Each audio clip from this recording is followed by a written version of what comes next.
अभी के सिचुएशन में अगर किसी के पास इस दुनिया को खत्म करने इतना एबिलिटी है तो वो है गॉडजिला। और अभी तक गॉडजिला के कुछ पास्ट एक्शन को एनालाइज करने के बाद हमें ये जानने को भी मिला है कि हर टाइटन की तरह गॉडजिला का भी एक सिचुएशन हैंडल करने इतना लिमिट है। और जब इंसानों ने अपने क्रिएशन से गॉडजिला को थ्रेटन करने की कोशिश किया है तभी गॉडजिला का ये लिमिट क्रॉस हो जाता है और इस सिचुएशन में गॉडजिला इंसानों के खिलाफ भी खड़ा हो सकता है। लेकिन टाइम के साथ साथ इंसान जितना भी ज्यादा पावरफुल होते जा रहा है ये अपने आप को किसी पावरफुल बीइंग के अंडर कंट्रोल में रहना बिल्कुल ही नहीं चाहता है। इसी वजह से एक ऐसा टाइम आ सकता है जब गॉडजिला भी अपने नेचर को बदलकर इंसानों के खिलाफ आ सकता है या फिर इंसान भी कभी गॉडजिला को हमेशा के लिए खत्म करने की कोशिश भी कर सकते हैं। तो इसी सिचुएशन में एक सवाल आता है कि गॉडजिला को हम कैसे मार सकते हैं और इसी सवाल का जवाब देने के लिए आज हम इस वीडियो में डिस्कस करने वाले हैं हाउ टू किल गॉडजिला। अब अगर हम सबसे बेसिक से स्टार्ट करते हैं तो ऑलरेडी हमें सबको पता है कि गॉडजिला को किसी तरह के ब्लास्ट या फिर मिलिट्री वेपन से मारा नहीं जा सकता है और अभी हमारे टेक्नोलॉजी के हिसाब से एटम बम ही सबसे पावरफुल वेपन है जिसे गॉडजिला अभी आसानी से रेजिस्ट कर पा रहा है।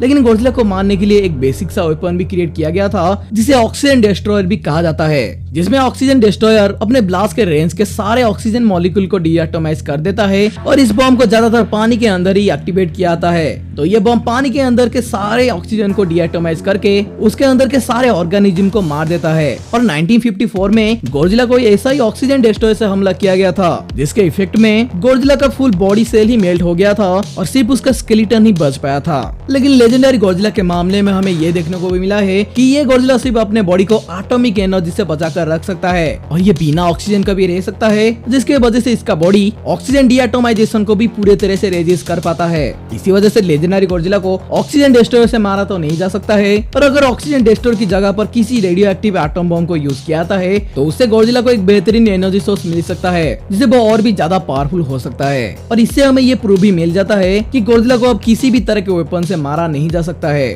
तो गॉडजिला को अब एक ही तरह से घायल किया जा सकता है और वो है फिजिकल अटैक। साइंस के हिसाब से गॉडजिला के इस जायंट बॉडी के पास दो ब्रेन होता है, एक तो उसके हेड के स्कल के अंदर होता है और दूसरा ब्रेन उसके लेग और टेल के जॉइंट के पास होता है जो उसके हेवी बॉडी को कंट्रोल करने में मदद करता है। ये कंफर्म तो नहीं है कि लेजेंडरी गॉडजिला के पास दो ब्रेन होता है, लेकिन गॉडजिला वर्सेस मेकागॉडजिला 2 मूवी के अंदर हमें गॉडजिला का एनाटॉमी को अच्छे तरह से समझाया भी गया है। तो अगर गॉडजिला का सेकेंडरी ब्रेन को किसी भी तरह से डैमेज किया जाता है तो गॉडजिला को पूरी तरह से पैरालाइज किया जा सकता है, लेकिन हम इस थ्योरी को कंफर्म भी नहीं कर सकते हैं। और लेजेंडरी गॉडजिला के उस ब्रेन को किसी भी तरह के फायर वेपनरी या फिर इलेक्ट्रिसिटी से डैमेज नहीं किया जा सकता, तो सेकेंडरी ब्रेन को डिस्ट्रॉय करने का आइडिया लेजेंडरी गॉडजिला के मामले में बिल्कुल ही इम्पॉसिबल है। अब गॉडजिला ऐसे मॉन्स्टर को फिजिकली अटैक करने के लिए हमें गॉडजिला इतना ही बड़ा और गॉडजिला इतना ही पावरफुल वेपन भी चाहिए होगा और यहाँ पर मेका टाइटन को यूज करना ज्यादा इफेक्टिव होने वाला है।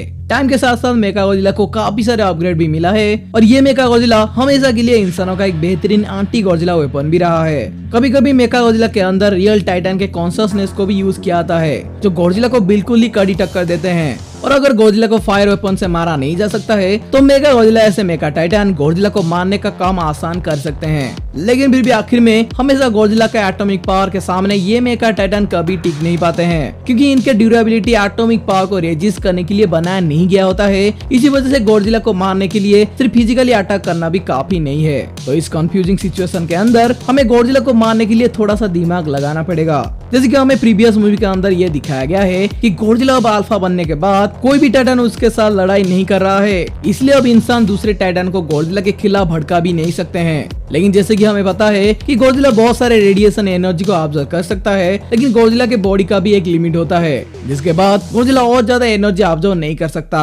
तो अगर गॉडजिला किसी भी रेडियो एक्टिव सोर्स से बहुत ही ज्यादा एनर्जी को ऑब्जर्व कर लेता है तो गॉडजिला के बॉडी के अंदर न्यूक्लियर मेल्टडाउन प्रोसेस स्टार्ट हो जाता है, जहाँ पर गॉडजिला के इंटरनल ऑर्गन हाई अमाउंट के टेम्परेचर के वजह से अंदर ही अंदर मेल्ट होना स्टार्ट कर देते हैं। और ये प्रोसेस हमने गॉडजिला वर्सेस डेस्ट्रॉय के अंदर भी देख चुके हैं। लेकिन लेजेंडरी गॉडजिला के पास एक ऐसा एबिलिटी मौजूद है जिसे वो न्यूक्लियर मेल्टडाउन से भी बच सकता है और वो है बर्निंग मोड। लेजेंडरी गॉडजिला ज्यादा एटॉमिक एनर्जी को ऑब्जर्व करने के बाद बर्निंग मोड में चला आता है और अपने मेल्टडाउन प्रोसेस स्टार्ट होने से पहले ही वो न्यूक्लियर ब्लास्ट की मदद से सारे एनर्जी को अपने बॉडी से छोड़ देता है, जिसके बाद गॉडजिला का बॉडी टेम्परेचर फिर से नॉर्मल हो जाता है। लेकिन अगर गॉडजिला अपने बॉडी से सारे एनर्जी को खत्म कर देता है तो वो बहुत ही ज्यादा वीक भी पड़ जाता है, इतना ज्यादा वीक कि शायद वो मेकागॉडजिला से भी लड़ ना सके। सके। लेकिन इस सिचुएशन में गॉडजिला सिर्फ एक ही चीज रोक सकता है और वो है एब्सोल्यूट जीरो कैनन्स। ये वेपन एक ऐसा ब्लास्ट करता है जो किसी भी चीज के टेम्परेचर को रैपिडली घटा सकता है, जिससे वो ऑब्जेक्ट इंस्टेंटली फ्रीज भी हो जाता है। तो अगर इस वेपन को आज के टेक्नोलॉजी के साथ मिलाकर इसका एक बेटर वर्जन को इन्वेंट किया जा सके तो इससे गॉडजिला को फ्रीज करके उसे रोका भी जा सकता है। लेकिन इस वेपन को बॉर्निंग गॉडजिला के ऊपर तो यूज नहीं किया जा सकता, लेकिन गॉडजिला का एटॉमिक एनर्जी खत्म होने के बाद गॉडजिला को रोकने के लिए ये बेहतरीन काम आ सकता है। अब पता नहीं कि लेजेंडरी गॉडजिला के साइज के हिसाब से अब एब्सोल्यूट जीरो कैनन को कितना ज्यादा पावरफुल बनाना पड़ेगा, लेकिन इस गॉडजिला को रोकने के लिए इंसान के पास भी अभी ज्यादा कुछ एडवांटेजेस भी नहीं है। लेकिन आप क्या कहते हो कि गॉडजिला को हम कैसे रोक सकते हैं? मुझे कमेंट पर जरूर बताएं। आज का वीडियो आपको पसंद आया तो वीडियो को एक लाइक कर दीजिएगा। चैनल पर नए हो और ऐसे ही वीडियोस को मिस करना नहीं चाहते हो तो चैनल को सब्सक्राइब भी कर दीजिएगा। लेकिन वीडियो को एंड करने से पहले आज के लिए आपका क्वेश्चन है कि जीरो कैनन किस मेगा गॉडजिला के पास मौजूद था? तो फ्रेंड्स आज के वीडियो को यहीं पर ही एंड करते हैं, लेकिन हम फिर मिलेंगे इसी चैनल पर किसी और एक नई इंटरेस्टिंग थ्योरी और एक्सप्लेनेशन के साथ। Till then be smart and keep watching movie explainer YT।